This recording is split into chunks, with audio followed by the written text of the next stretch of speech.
Welcome back to SnowRunner, guys, and in this video, we're going to be looking at a new map called Aftershock. Now, this is a lot more than just a new map, though. Now, it is set in BC, Canada, and there is so much going on here that I cannot, there's no way I could unpack everything that is going on here in one video. So we're just going to begin straight from the get-go as if we were playing through a campaign map. Now, this map is heavily exploration-driven and heavily story-driven, and basically, this is based around imagining that an earthquake came through and tore up the place, and then it's been snowing nonstop ever since. So we spawn in right here in our Lodestar 1700, and we're not going to sit here for long. We're going to fire this thing up and see what we can do.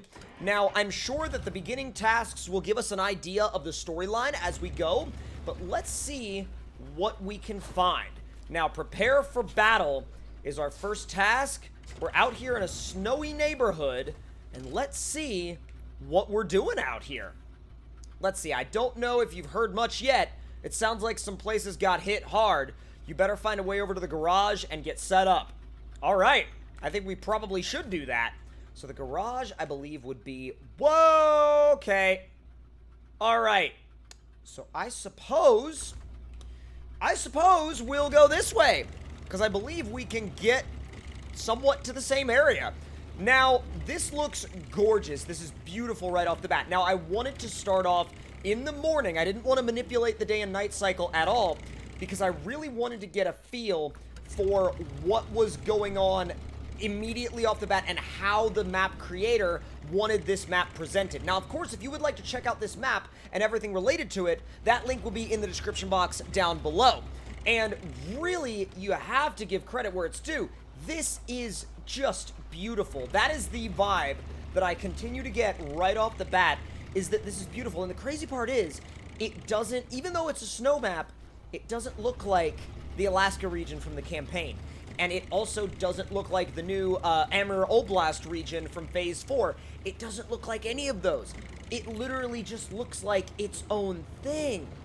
It's absolutely beautiful out here. And these roads even look like they were freshly plowed. You can see the snow kind of piled up on the side of the road, and it just makes you want to drive realistically throughout this world. It actually seems like, so far, like it would be a great candidate for being played in hard mode. Now, let's see. The garage is apparently going to be down here to the left. We'll just pull up nice and slow here.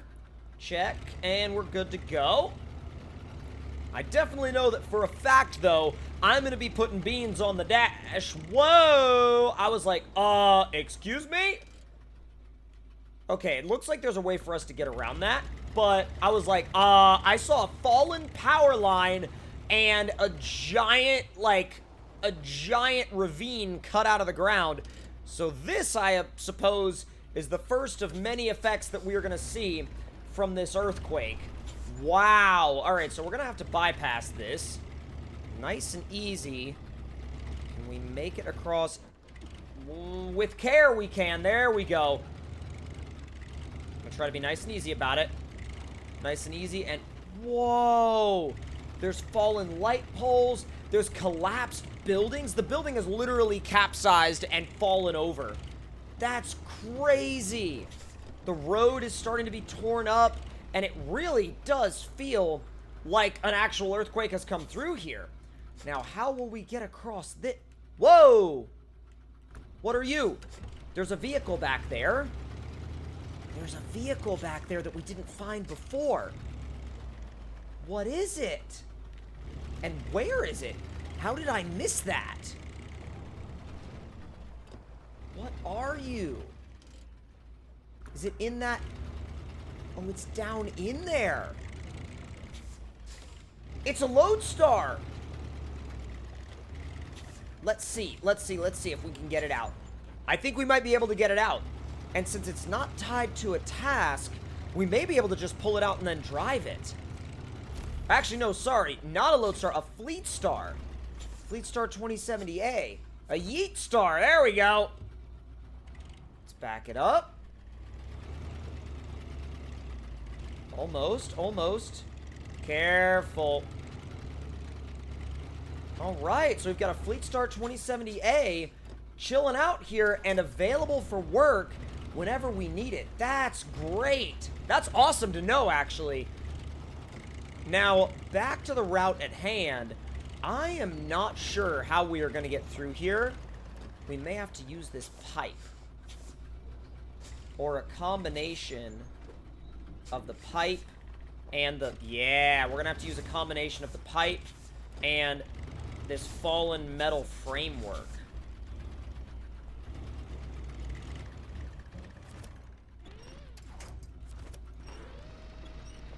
Easy. Come on, don't roll it over. There we go. There we go. Maybe wasn't the most realistic way to cross it, but I think it was our only option at the given time. So now we have a... Whoa! We have a bunch of rolled over trailers. This place got torn up, dude. So the garage should be right down the way. Got some sort of a factory here on the left, although I don't know if that's cargo producing just yet.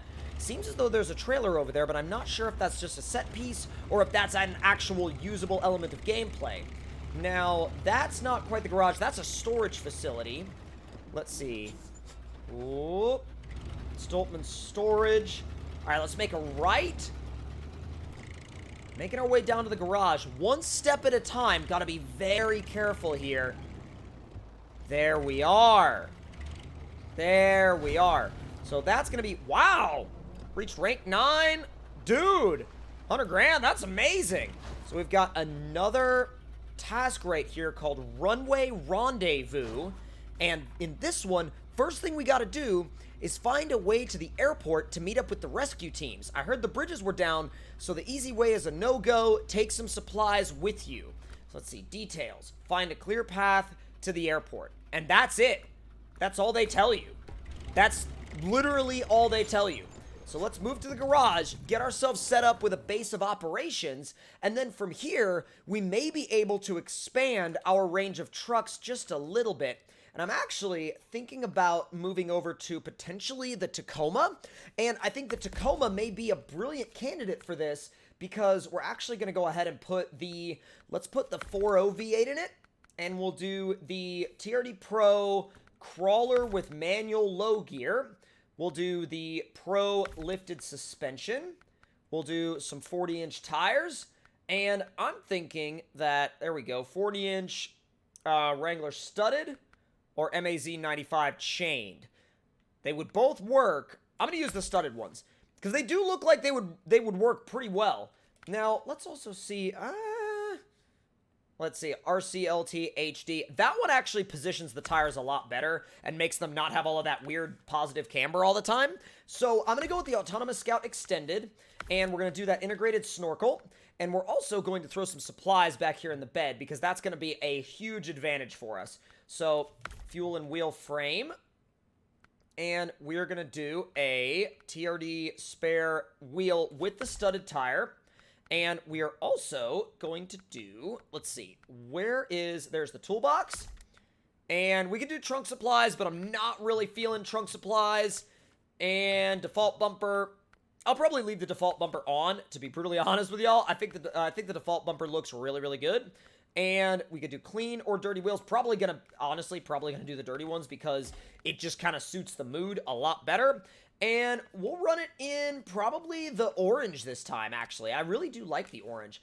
And definitely throwing beans on the dash. So now we are prepared to head even further into the wilderness. And I don't know if we should try to if we should try to get to the airport just yet. But in our efforts to restore at least some resemblance of balance to this area, we should probably go ahead and get that watchtower first. Now, it shouldn't be too far down the road, and I think it'll be a really good way to get ourselves familiarized with this Tacoma TRD Pro within this environment. Now, by the way, I just cannot get over how beautiful it is. It really makes you want to immerse yourself in this world and be here for hours. It genuinely feels like a map that could have been in the campaign. It could have been a part of the Yukon. Who knows? Now, let's also see... Whoa, we absolutely missed the turnoff back there. I didn't figure the turnoff was coming that soon, but I guess I was completely wrong on that. Oh well, we all make mistakes sometimes in terms of navigation. Now, granted, sometimes I do that more than others, but that's okay. Now, is this our... Oh my god, I didn't even realize that this was a turnoff. It's just so incredibly snowed under that you wouldn't even initially think that it was a turnoff. Yeah, it's definitely gonna get gnarly, though, really quickly. Let's see. The snow is starting to fall, and it's about 12:30 in the morning. So, well, actually, I should say 12:30 in the afternoon, 30 minutes after noon, even though the game still registers it as morning, which is odd. But this is a big old snowdrift, too. It's so calming, yet it keeps you on your toes at the same time. I can't explain to you guys how this region does that, and I can't explain to you how it calms you, yet makes you always aware of the fact that you have to remain on your toes, otherwise bad things are going to happen real quick, and sketchy scenarios are going to happen real quick if you're not actually paying attention. Wow. And the way the lights illuminate the snow, my god, it's beautiful. It really is absolutely beautiful. This map visually highlights this game so well. So incredibly well. Let's make our way around these rocks. Not get ourselves caught up in any weird or awkward situations or positions. And man, once again, the reflection of the headlights in the snow is so beautiful. So well done. I don't see that watchtower yet, but let me check the GPS. Okay, it's actually up there to my right, which is the direction the trail goes, but wow, does that get tippy? Okay, you actually start sliding to the left. The back end starts to go down the hill there, which can be real sketchy, especially if you were in a more top-heavy rig. Things would be getting very sketchy very quickly. Now, I also love this truck in terms of something that you could use for a playthrough on a realistic map like this, where you also want a realistic vehicle, but yet something that wasn't available in the game to begin with. Now, is that water tower what they're actually using in place of a watchtower? That very well could be. Let's crawl over this log and find out. Just advancing towards that water tower really slowly, and I think he very well did do that. I think he very well did actually substitute a watchtower for a water tower. Really odd choice, but I mean, I can't knock him for making a decision like that. God, this is such deep snow. Remember, these are 40-inch tires as well. These are not tires that would be easily, easily covered in snow. All right, let's go ahead and see what all we can discover once we uncover the region that is underneath this watchtower. Launch observation, and we get a little bit of a panning camera effect, but really it just kind of goes down the valley. And it does look very, very pretty, but you can also see where the earthquake really has disturbed the ground and disturbed the landscape. And actually, man, it has torn up the town down here. That's actually the port. You can see the loading cranes down there. There's also a train down there. Wow. Okay, so runway rendezvous we have back here. We have a few other trucks, and then we also have to head down this way to discover the airport, as well as some of these other watchtowers. Now, if you guys enjoyed this initial look at this absolutely incredible map, make sure to let me know your thoughts and opinions on it in the comments below. And if you would like to see a part 2 of this, definitely let me know as well in the comments below. And if you enjoyed the video and you would like to see more like this one, make sure you're subscribed and have those notifications turned on. And I see you guys in the next one. Talk to you all later, and I hope you guys enjoyed.